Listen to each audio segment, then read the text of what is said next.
안치용의 고전 산책.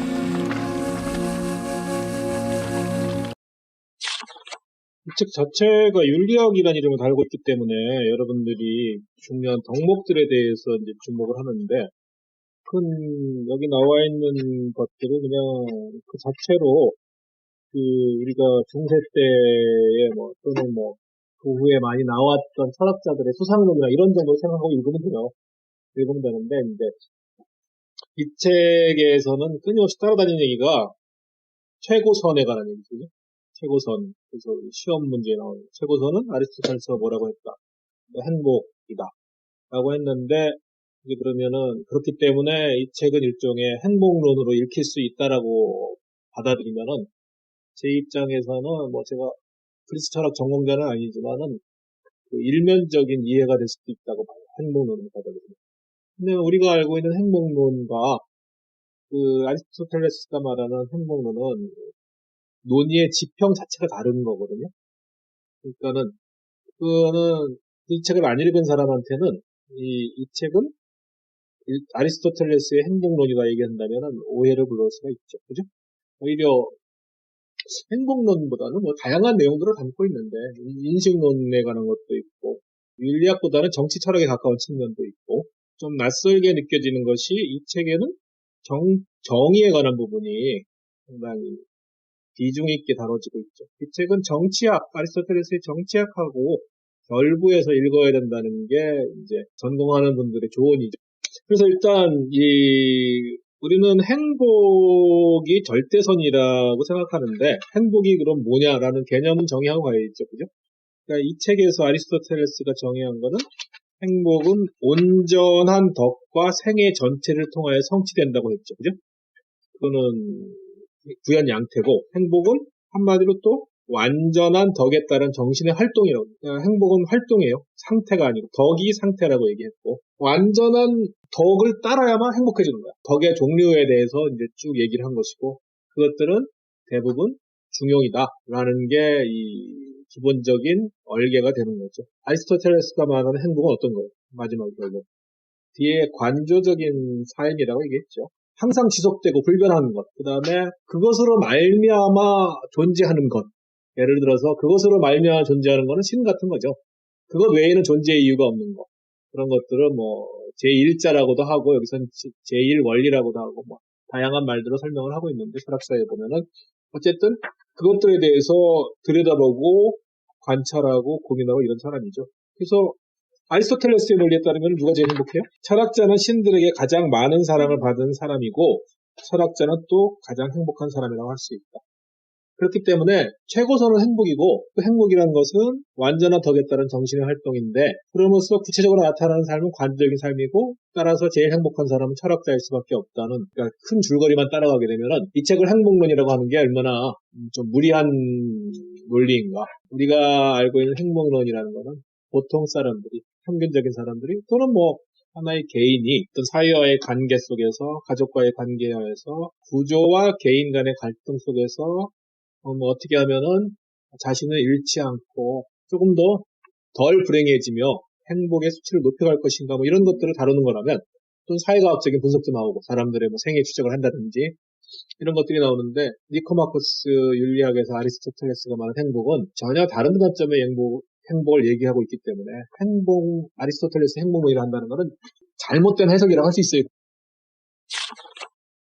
그리고 이제 이 책에서 그러다 보니까는 이제 제일 중요하게 들먹이는 게 중용이죠, 중용. 중용이고, 정치학에서도 중용 얘기가 많이 나와요.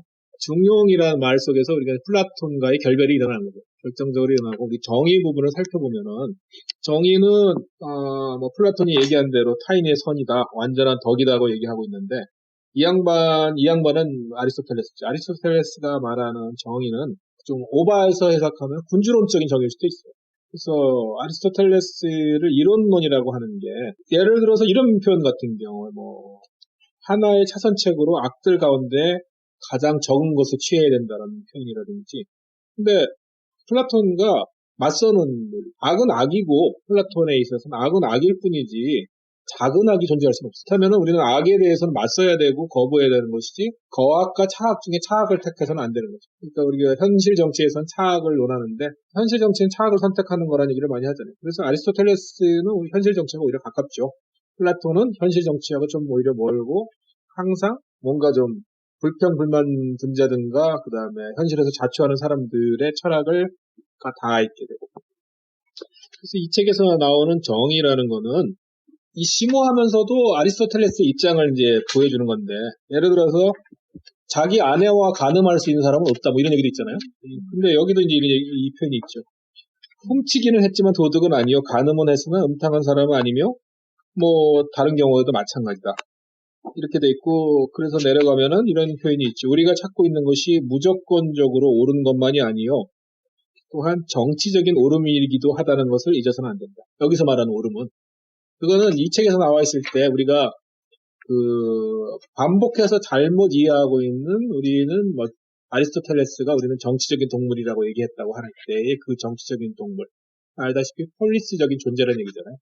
폴리스라는 어떤 그리스의 공동체 안에서 살아가야만 되는 그러한 전후 문맥 없이 그냥 정치적이거나 사회적인 동물을 해석하면은 좀 오해가 있듯이 여기서도 이 정의라는 것은 아까 말한 그 플라톤과의 대립점에서 나타나죠. 무조건적 옳은 게 아니라 정치적인 옳음이기도 하다는 거. 그 뒤에 이런 것들은 법사상에서는 실정법하고 자연법 사상하고 부딪히는 거예요, 결국은. 이 정치적인 옳음이란 것은 여기 뒤에 자족을 목적으로 하고 공동생활을 누리는 사람들, 즉 그리스의 자유민 시민들이죠.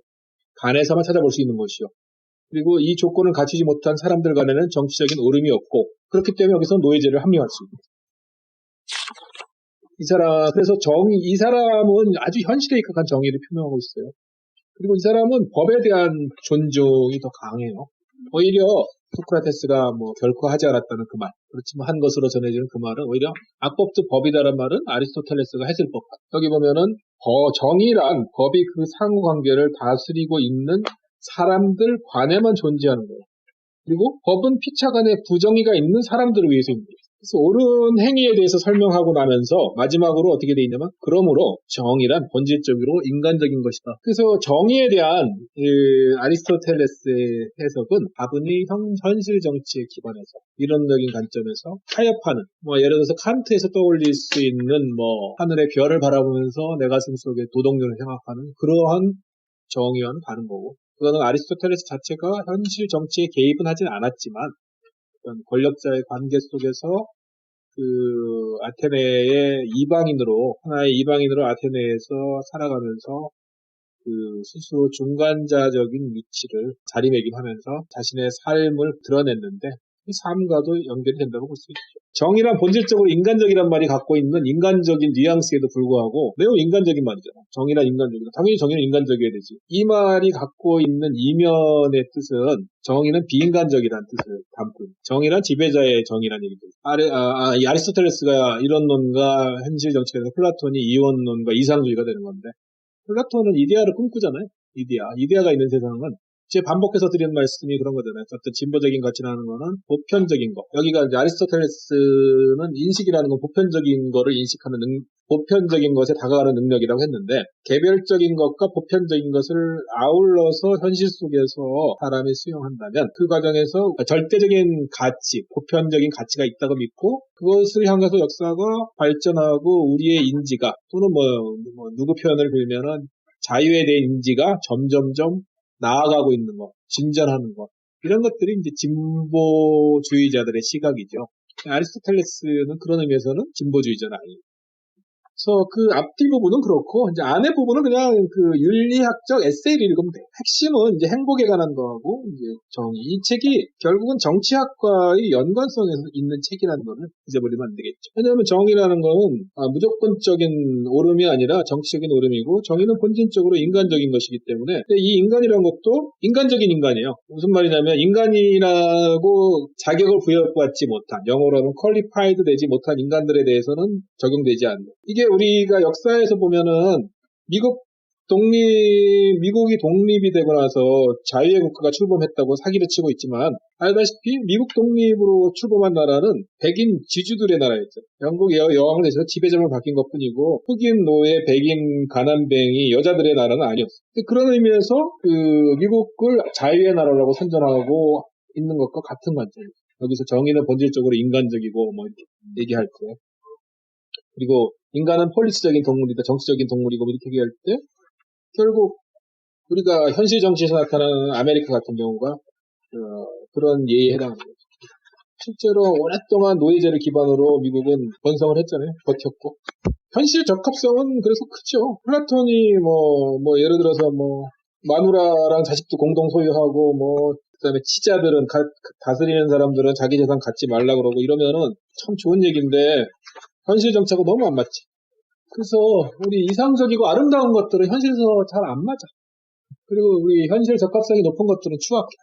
그 균형을 어떻게 잡아가느냐 하는 게 있지. 그런데 우리 자신의 힘에 속하지 않는, 그리고 여기 번역으로는 유의적인 것도 아닌 일들을 할 것을 경례하는 사람은 없다. 유의적이라고 여기서 번역했어요. 더워하는 사람들로 더워하지 말라고 하는 것이나, 아픈 사람에게 아파하지 말라고 하는 것이나, 배고픈 사람에게 배고파하지 말라고 하는 것이나, 또 이 밖에 이와 비슷한 소리를 하는 것은 아무 소용없는 지식이기 때문이다. 이런 말을 한다고 해서 달라지지 않는다. 뒤에 생략하면. 그렇죠. 너무 이제 당연한 얘기를 내가 왜 했을까? 그럼에도 불구하고 이런 얘기를 하는 상황은 뭘까요? 사랑할 때는 경례를 해요. 더울 거 알지만 덥지 말라고 하라고. 아픈데 아프지 말라고 해요. 또는 비슷한 유형들의 일들이 일어나는 건 뭐예요? 그러니까 우리가 실존과 관련됐을 때, 자기 존엄과 관련됐을 때 이런 말을 할 수 있어요. 아리스토텔레스의 기술 자체는 매우 현실적인 기술이고, 우리는 스스로 논리를 파괴하는 문장을 쓰기도 해요. 우리 삶에서는. 바보인 줄 알지만 바보가 될 때가 있어요. 그럼에도 불구하고 이 책은 되게 재밌어요. 근데 이제 두 가지 틀에서 보세요. 아까 말했던 대로 윤리학적인 에세이란 측면하고, 또 하나는 하나의 정치 철학적인 디자인을 갖고 있다, 이런 거 하고, 여기 나와는 제1 원리 이런 것들은 알아두면 좋죠. 그게 이제 철학에서 끊임없이 마지막에는 나타나는, 여기 이제 연역 얘기도 나오고 기남 얘기도 나오거든, 이 책에서. 인식에 관한 얘기 하면서. 그러면서 마지막에 결국은 유보해 놓는 게 뭐예요? 스스로 자신 외에는 설명되지 않는 것들로 귀결해버리죠. 그래서 그 이상은 설명이 안 되는 게 있어요. 근데 플라톤 같은 경우에는 어쨌든 우리는 비춰진 것만 보기 때문에, 우리가 드러나는 것들은 뭔가의 모사물인 거예요. 항상 실체가 있기 때문에 오히려 이중적인 경우에서는 비춰지는 것들은 우리가 모사품이라는 얘기는 원본이 항상 있다는 얘기니까 진리를 찾을 수가 있어요. 아일랜드라는 섬에서 복제품들이 대량 양성되고 있잖아요. 장기가 고장났을 때 바꾸기 위해서. 아일랜드에 누가 있다는 얘기는 원본이 리얼 월드에 존재한다는 얘기예요. 진리는 아일랜드 검증돼, 그런 식으로. 아일랜드에 누가 있다는 거는 리얼 월드에 누가 있다는 얘기예요. 현실 세상에서 이게 합쳐져 버리면은 이게 복제품인지 진본인지 알 수가 없잖아요. 현실 세계에서는 최종적으로는 분명히 안 돼. 그럼으로써 자기 자신으로밖에 설명이 안 되는 것으로 귀결이 돼요. 마지막에. 예를 들어서 빅뱅을 나는 믿는데 빅뱅 이전에 뭐가 있었는지 난 몰라.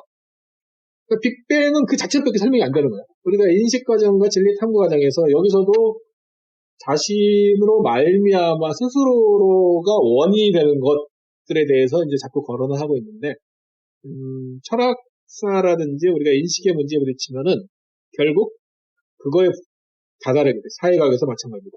제1 원리라는 것은 유념할 필요가 있어요, 늘. 철학에서, 사회과학에서 끊임없이 누가 최초의 일격을 가했나요? 요것에 대한 고민을. 칸트의 경우에서는 종합했다기보다 타협했다고 볼 수도 있어요. 물 자체라는 표현이 등장하는 거예요. 물 자체란 말은 무슨 말이야? 모른다는 얘기예요. 내가 모르는 거는 있고, 그 다음 거부터, 그래, 빅뱅이 있었다. 빅뱅 이후부터 얘기하자. 이거거든요. 존재성이란 말하고는 다르죠.